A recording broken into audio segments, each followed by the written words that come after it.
And it came to pass, when the evil spirit from God was upon Saul, that David took a harp and played it with his hand.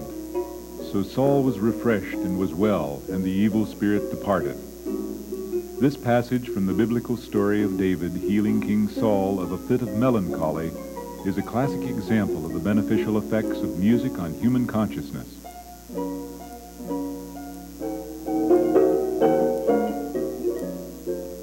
In the ancient world, it was a well-recognized and accepted fact that music could be used to heal, to inspire and expand human consciousness in religious and ceremonial worship, and to help ease the burden of heavy labor.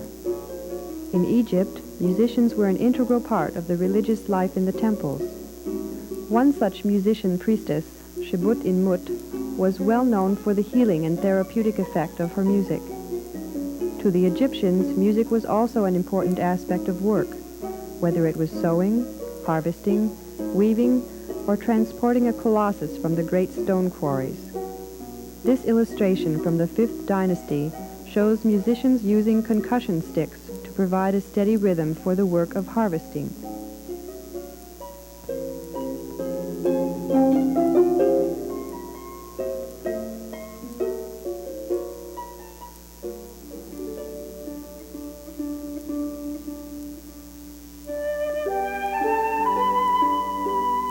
The legendary Orpheus, an initiate teacher who instituted the science and art of music in ancient Greece, also according to esoteric tradition, founded the Greek mythological system, which he used as a medium for promulgating his spiritual philosophy.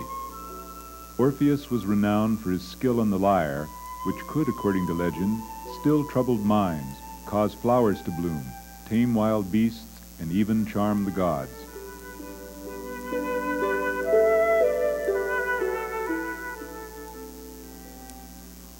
The Greek mathematician and sage, Pythagoras, is accredited with the discovery of the diatonic musical scale and the correct measurement of musical intervals. Pythagoras is also accredited with being the first person to hear the music of the spheres, or the music emitted by the orbiting planets of our solar system. He taught that the universe was a vast musical instrument, and that the human body was also arranged according to musical mathematical rules. A sick man was thus out of harmony with himself and the universe. Through music, the disharmony or illness could be modified and the person returned to a state of harmony or reattunement. Pythagoras also taught that certain melodies played in certain modes had specific psychological effects on consciousness. For instance, music played in the Phrygian mode had an energizing and invigorating effect on the listener, while music played in the Aeolian mode would compose mental disturbance and induce sleep. It was also his belief that through the appreciation of music, problems of anger, fear, grief, and various desires could be exorcised and transmuted into virtue. The idea among the Greek philosophers that music could be used to heal and transform character can also be seen in the statement by Aristotle that emotions of any kind are produced by melody and rhythm. Therefore, by music, a man becomes accustomed to feeling the right emotions. Music has the power to form character. In addition, it was recognized that music had an effect on the social and political institutions of a culture. So profound was Plato's opinion on this matter that in the Republic he says, "The introduction of a new kind of music must be shunned as imperiling the whole state, since styles of music are never disturbed without affecting the most important political institutions."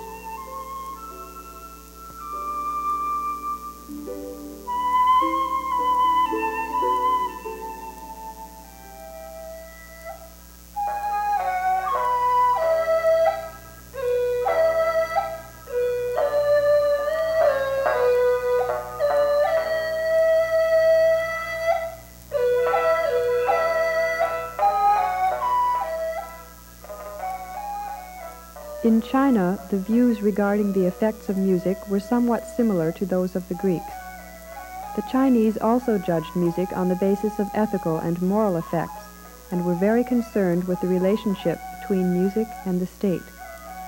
The Chinese philosopher Confucius once said, "If you want to know whether a country is well governed and has good mores, listen to its music." It was also Confucius's view that the superior man tries to promote music as a means to the perfection of human culture. When such music prevails and people's minds are led toward the right ideals and aspirations, we may see the appearance of a great nation.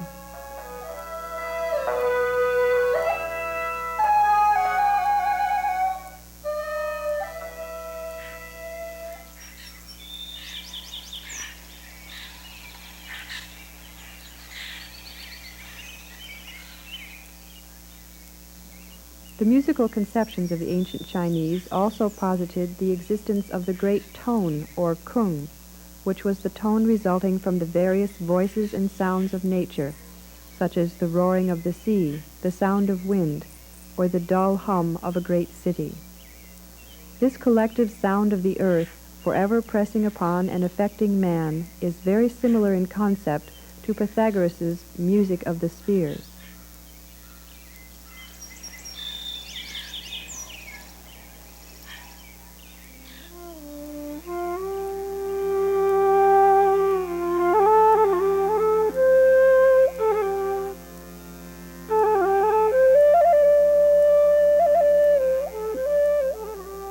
Again in India, the power of music was exemplified by Krishna, the avatar of Vishnu and teacher in the Bhagavad Gita.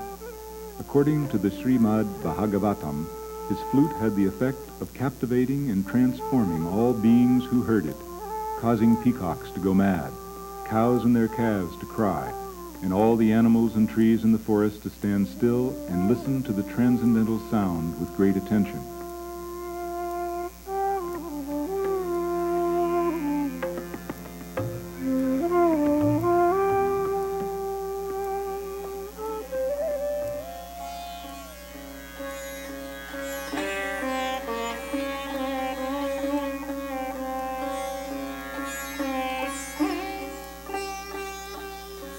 The Mughal Emperor Akbar, upon sensing vexation or irritation in someone, would summon musicians so that a new rhythm would break up the mood.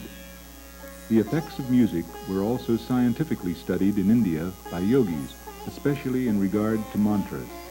Mantras, or chants, were studied for their effectiveness in bringing about changes in consciousness, such as the attainment of samadhi, or bliss consciousness. Some mantras have specific healing effects.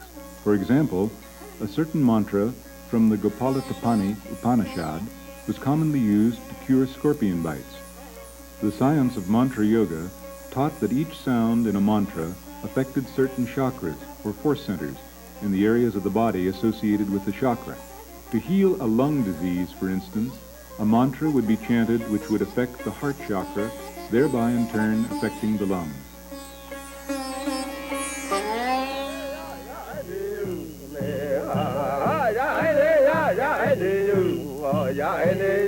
Even among more primitive societies, the therapeutic use of music was widespread.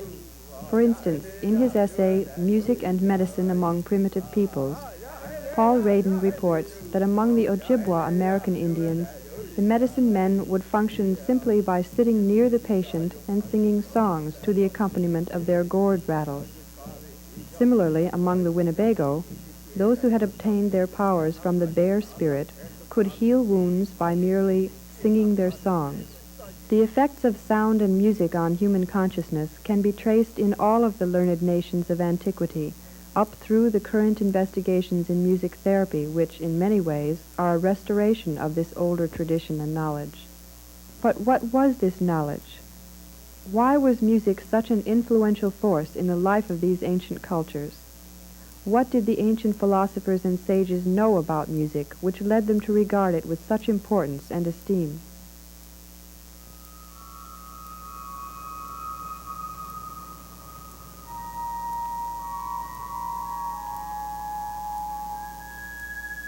The theosophical or esoteric teachings regarding sound and music can give much insight into the answers of these questions. Perhaps the most fundamental esoteric view of music is one which postulates that sound creates, sustains, and regenerates the material world. It would not be sound as we normally know it. Rather, it would be analogous to sound on the physical plane. This idea can be found in the ancient Egyptian, Hellenic, Hebrew, and Hindu cosmogonies. In the Gospel of John, this is expressed in the passage, "In the beginning was the Word, and the Word was with God, and the Word was God." H.P. Blavatsky stated in The Secret Doctrine that the world has been called forth out of chaos by sound or harmony and constructed according to musical proportion. The source of this sound she termed Svara and said that it was the root of all sound, the substratum of the Pythagorean music of the spheres, that which was beyond spirit, or the spirit within the spirit.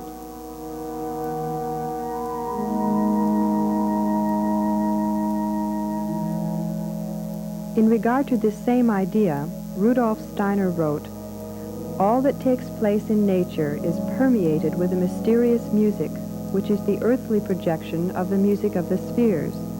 In every plant and in every animal there is incorporated a tone of the music of the spheres." The teachings further state that the creative energies of which all forms are the product were emitted as sound by the word, or logos. These energies may be thought of as arising from a central spiritual source, which is represented physically by the sun. At their source, they have tremendous potency.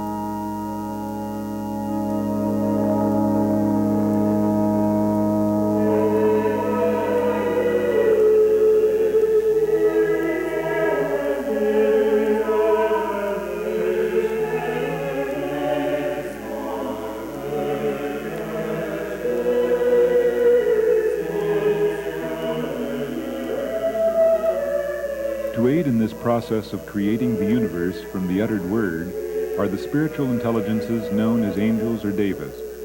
This group of spiritual beings, which ranges from solar archangels and planetary angels to nature spirits, serves somewhat as electrical transformers.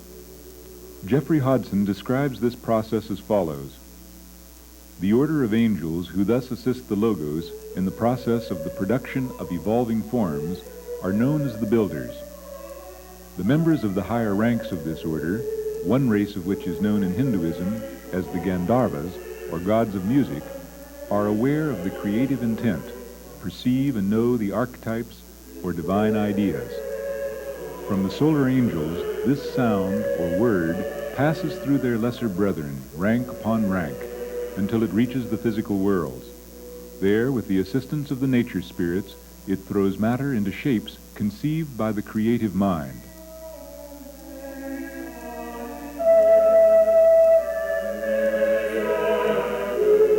That angels are an integral part of the process of creating and transforming the material world through the medium of sound is reflected in the paintings and sculptures of many cultures. The expression of this idea is especially prevalent in Western art of the Greek and Judeo-Christian tradition. The paintings here show the expression of this idea over several centuries. Angels are shown with various types of musical instruments characteristic of the period in which the paintings were done. As musical instruments evolved and became more refined over the centuries, so the angels were depicted as playing more modern musical instruments. This carving, found in the Qianlong province of China, shows an apsara, a type of angel which often appears in Chinese Buddhist art, playing a stringed instrument. The destructive element of sound is shown by this painting, where angels are, with the use of musical instruments, causing a storm.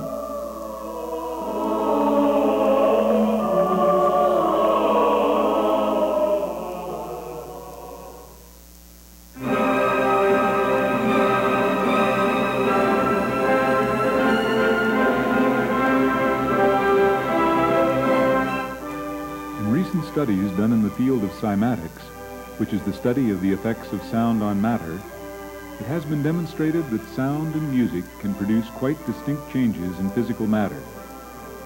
These effects can be observed most readily in fluid matter, such as liquids and gases. In this series of photographs, streams of gas responsive to sound are molded differently according to the effect of pronouncing 5 different vowels.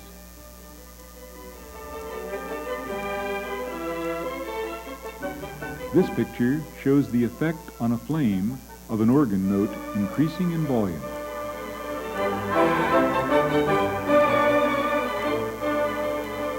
The pioneer of this type of research was E.F. Chladni, who in the 19th century discovered that if a violin bow were stroked across a metal plate sprinkled with very fine-grained particles, the vibrating particles would form definite geometric patterns. These so-called sonorous figures have been repeated in more recent experiments by generating sound through the use of piezoelectric oscillators. These illustrations show a simple sonorous figure taking shape on a steel plate strewn with fine sand.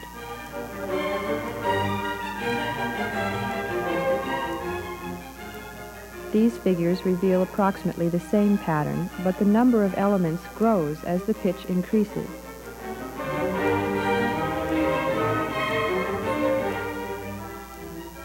These pictures show the effects of sound on iron filings in a magnetic field.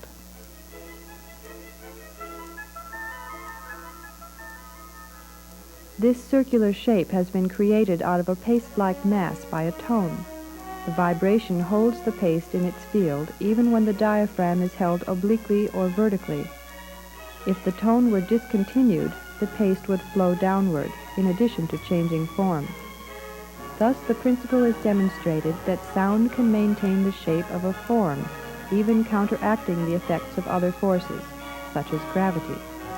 If a liquid is used in place of solid particles, more varied and interesting patterns are created by sound. These pictures illustrate the form created in a liquid layer by a passage from the Jupiter Symphony by Mozart.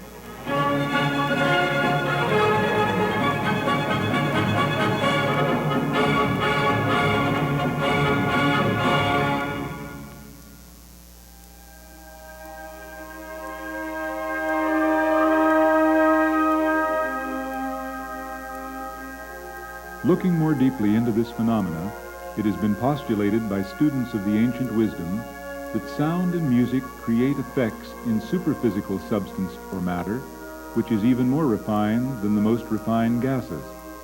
For instance, it was observed by H.P. Blavatsky that in the realm of hidden forces, an audible sound is but a subjective color, and a perceptible color but an inaudible sound. Several researchers using the self-conscious human faculty of clairvoyance have confirmed from their investigations that sound produces both color and form in the subtler dimensions of reality. Attempts have been made to illustrate the forms which are produced by music, these pictures being an example from the book Thought Forms by C.W. Leadbeater. They illustrate the forms built from music performed on an organ by the composers Mendelssohn, Gounod, and Wagner, respectively.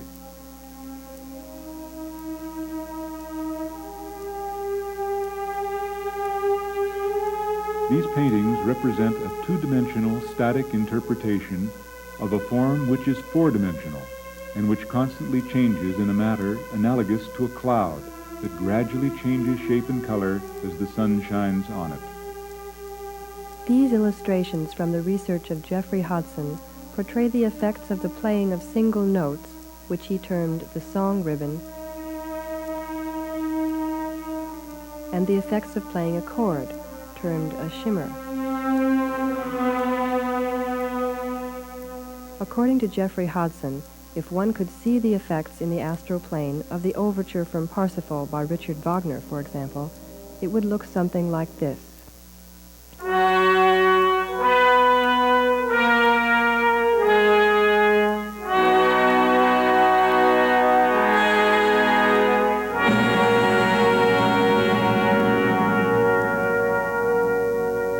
Handel's Hallelujah Chorus from the Messiah would create a music form similar to this.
can also destroy. A well-known example of this is seen when a crystal glass is shattered by the singing or playing of a note, such as high C. In the biblical legend of Jericho, the 7 priests perambulated the city for 6 days, sounding their sacred trumpets, and on the 7th day, the walls tumbled to the ground. With the growing environmental concern, people are beginning to become more aware of the destructiveness of sound and have begun to seriously study the problem of noise pollution. Dr. Austin Henschel of the U.S. National Center for Urban and Industrial Health has stated that the health hazard of noise is as serious as that posed by polluted air or water. A major contributing factor to this mushrooming problem is that the overall volume of environmental noise is doubling every 10 years.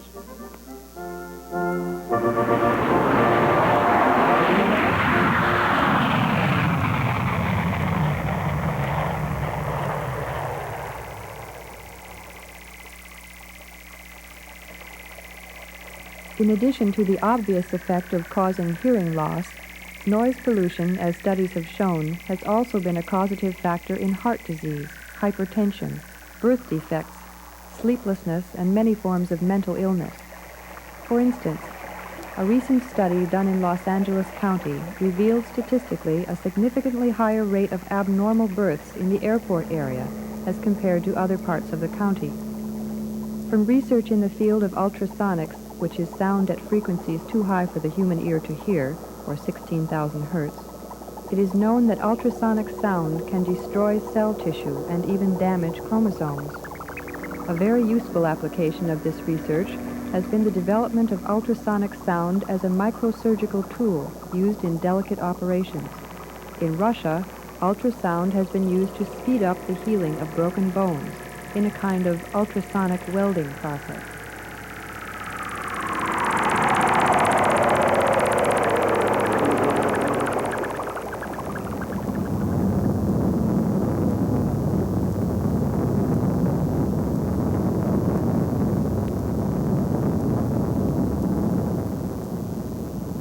Equally mysterious is infrasound, which is sound at frequencies below the threshold of human hearing, or below 20 hertz. This inaudible sound is produced naturally by waves, volcanic eruptions, and earthquakes, and it is suspected that it is this type of sound which causes unease and panic in animals and people before an earthquake or storm. High levels of infrasound can cause internal hemorrhaging, loss of balance, and nausea.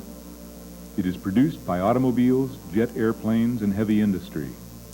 Again, considering the effects of sound in the inner planes, it was reported by C.W. Leadbeater in describing the effect of a loud railway whistle on a person that its effect upon the astral body is quite comparable to that of a sword thrust upon the physical body. Fortunately for us, he continues, astral matter possesses many of the properties of a fluid, so that the wound heals after a few minutes have passed, but the effect of the shock upon the astral organism disappears by no means so readily.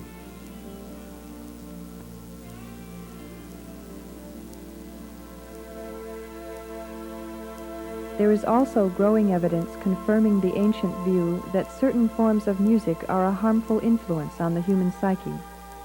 Dr. Helen Bonney, for instance, has been able to statistically document through her research the fact that certain selections of music can induce moods of sadness, depression, and gloom. She has developed a means of measuring the specific mood or emotional expression communicated by a musical piece with the use of 8 groups of 66 adjectives arranged in a circle called a mood wheel. Her research consisted in part in having a group of subjects listen to a musical selection. Each subject then checked the mood adjective group which he felt best corresponded to the mood elicited by the music. Although most of the musical selections elicited more than one mood response, and most of the music created positive feelings in the subject, certain selections, such as The Swan of Twanelia by Sibelius, induced negative moods in the majority of listeners and could be classified in mood adjective group number 2, shown on the chart.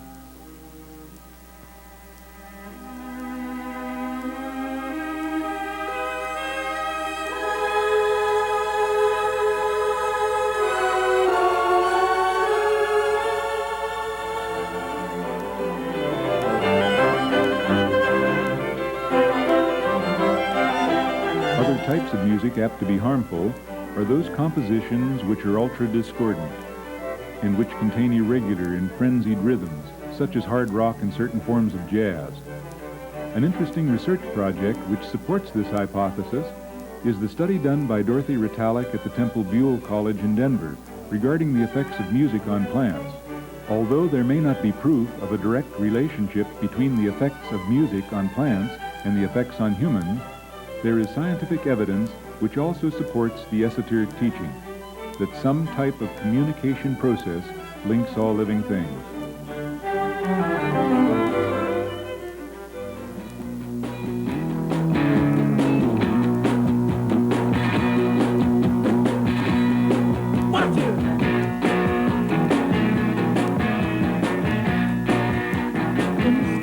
Different types of plants were grown in environmental chambers which controlled humidity, amounts of light, temperature, and air circulation for each group of plants being tested.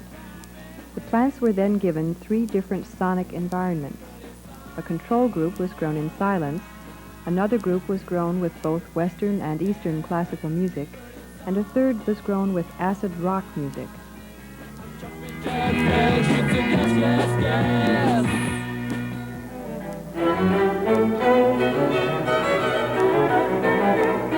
The volume was the same for both types of music. The plants which were grown with acid rock music had significantly lower dry root and dry stem leaf weights than both the control group and the group grown with Bach. The group grown with the classical music had heavier dry weights than both the silent control group and the acid rock group. Another result was that the acid rock group of plants grew away from the speakers and the wall, which were both sources of sound. The Bach group of plants grew toward the source of music, and the control group grew vertically. In regard to this study, it is interesting to note that in 1877, in Isis Unveiled, H.P. Blavatsky wrote that future experimenters will reap the honor of demonstrating that musical tones have a wonderful effect upon the growth of vegetation.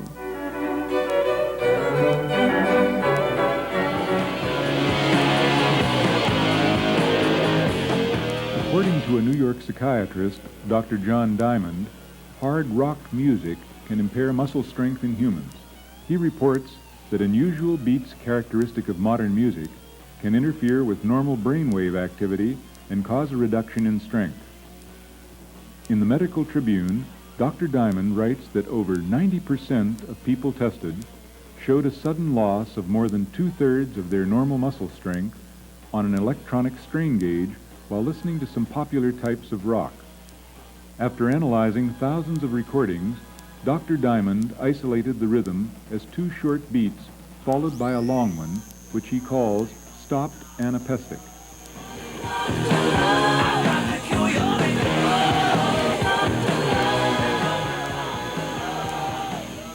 The beat, says Diamond, is just the opposite of the heartbeat and pulse, and may act as a stress signal that disrupts the alpha waves normally flowing between the 2 hemispheres of the brain.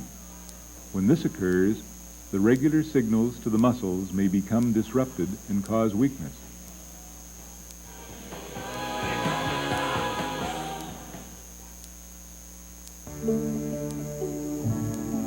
Although relatively little research has been done on the harmful effects of music, much investigation has gone into the beneficial influences of music and its application to therapy. Today, both music psychology and music therapy are fast-growing disciplines which are rediscovering and extending the knowledge of music and its impact on human consciousness, which for centuries was studied and utilized for the benefit of humanity. As we have seen, music can definitely bring about positive changes in mood. This effect has been applied in the successful treatments of many types of mental illness, including schizophrenia and manic depressive psychosis.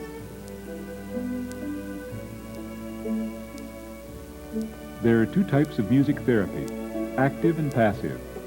In passive music therapy, the patient simply listens to music.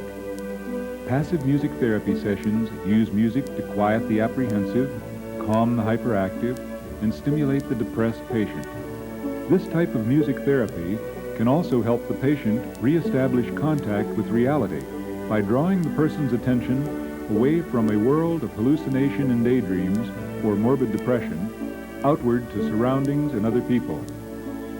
In one study, it was found that when patients listened to music of a fast tempo, they talked significantly more to their fellow patients.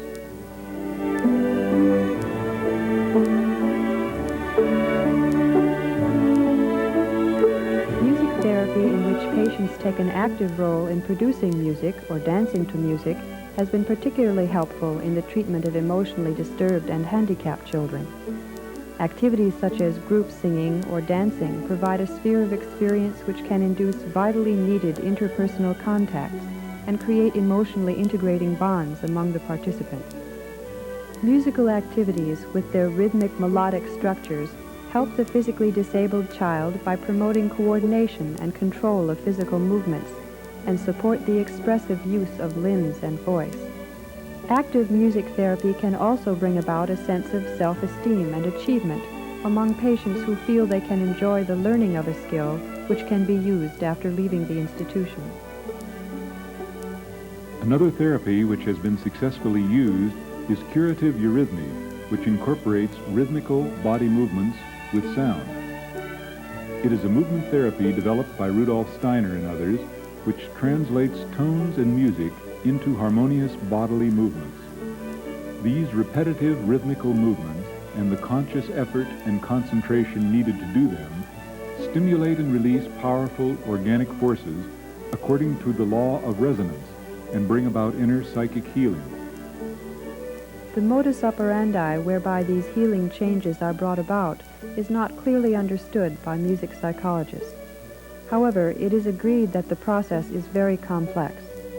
Each person responds in a unique way to music, depending on his or her psychological makeup and temperament.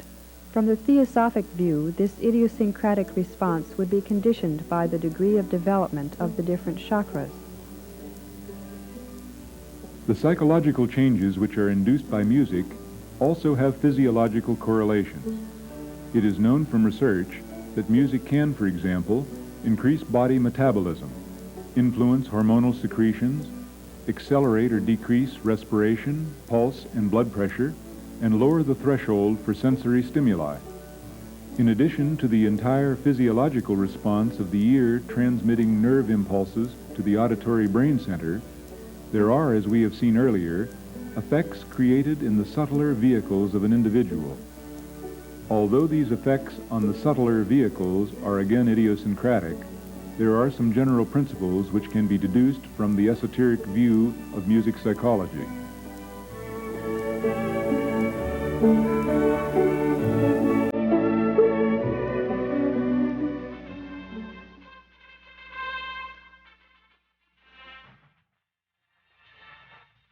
For instance, music which is predominantly rhythmic, such as marches or martial music, would tend to stimulate the etheric or physical body and would produce the effect of strengthening the will.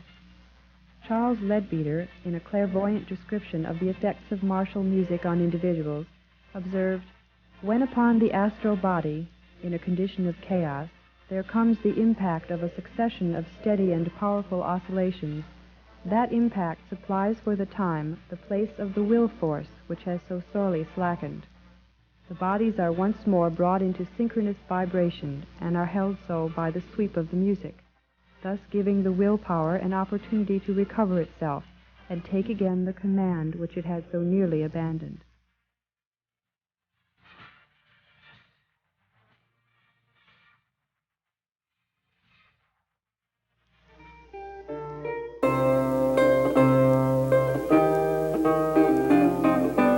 Music which is predominantly melodic would have the tendency to stimulate the intelligence and release intellectual capacities. For example, music can stimulate memories. One accomplished musicologist, Mario Pillo, reports that more than once music enabled me to retrieve from its hiding place, quite suddenly, some reluctant and elusive memory. Several years ago, a Neapolitan melody of no special merit, which was being played on a mandolin by a neighbor, enabled me in a few minutes to remember the subject of a manuscript I had lost years ago, also the ideas contained in it. Music which is predominantly harmonic would particularly influence the emotions and feelings of an individual. Another interesting view on the healing effects of music is the astrological view, which postulates that the different organs in the body are under the influence of certain astrological signs. For instance, the heart is ruled by the sign Leo. Each astrological sign has a particular scale associated with it, and the scale associated with the sign of Leo is A sharp major. If an individual had some type of heart ailment, music which was played in the key of A sharp major would purportedly have the most beneficial influence.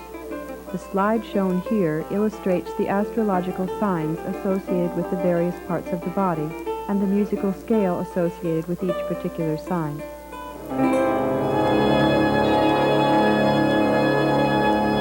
A key concept in utilizing sound as a healing agent is the occult principle that each individual soul sounds a keynote. This is analogous on a lower octave to the sounding of the word by the solar logos. The sounding of this tone by the soul creates and maintains the personality and physical vehicle. It is said that the processes of self-transformation, expansion of consciousness, and healing can be enhanced very much by knowing and sounding the individual's tone. According to Alice Bailey, the discovery of this tone, both in individuals and in the forms of the other kingdoms of nature, will in the future bring about a tremendous change in our understanding of sound and music. This discovery will usher in the true science of using sound and music to heal and even create new life forms. This knowledge will also enable people in the future to help individuals in the dying process by facilitating the withdrawal of the soul from the physical body.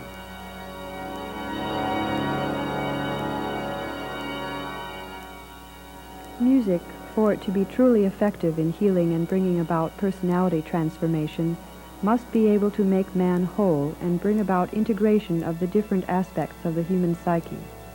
This effect of music in creating wholeness, integration, or psychosynthesis has been described by Roberto Assagioli.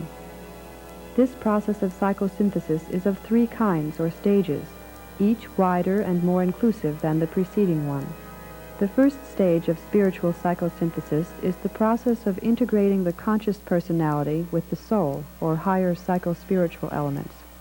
The personality is not consciously aware of these elements due to their residing in the highest sphere of the unconscious, the superconscious. At this stage, music has a psychoanalytic character which brings into the field of waking consciousness many drives, emotions, and complexes which were creating difficulties in the unconscious, transmuting and integrating them with the superconscious. Truly religious music is very effective in producing such a synthesis, as it awakens and stimulates the spiritual seeds which exist in every one of us.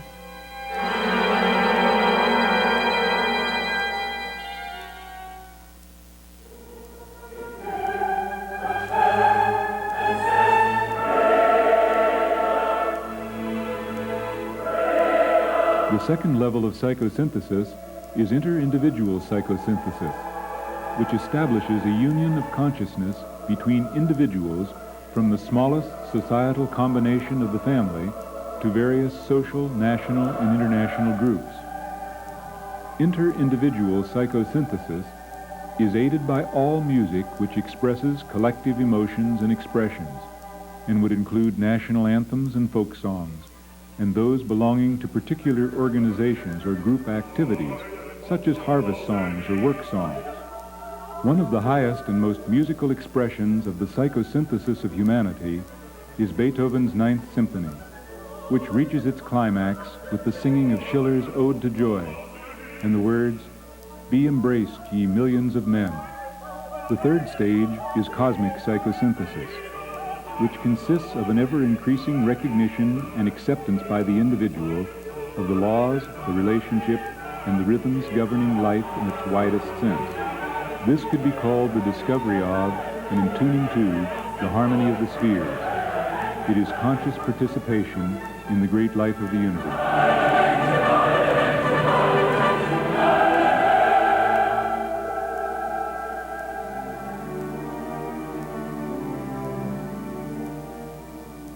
As we have seen, Music and sound are potent forces in the life of the universe and in the life of man. Like other energies, they can be used for either the hindrance of human growth and health or the refinement and expansion of human consciousness. Consequently, the wise use of the universal forces of sound and music becomes a matter of concern and responsibility for all people. Perhaps what makes music such a potent force in human spiritual development is that, in one sense, our whole being is music. Our mind, our body, and the nature in which we live and move and have our being is a harmonic unity of unheard music. Music is the harmonious voice of creation, an echo of the invisible world, one note of the divine concord which the entire universe is destined one day to sound. The potency of music also stems from the fact that it helps man to concentrate or meditate independently of thought, and therefore aids in bridging the gulf between the form and the formless. Music arouses in man a recollection of the spiritual world from which he came. It is the pouring forth of feeling unexplained. It is the voice of the heart within the heart. Music is a kind of language of the soul which leads our consciousness to the edge of the infinite.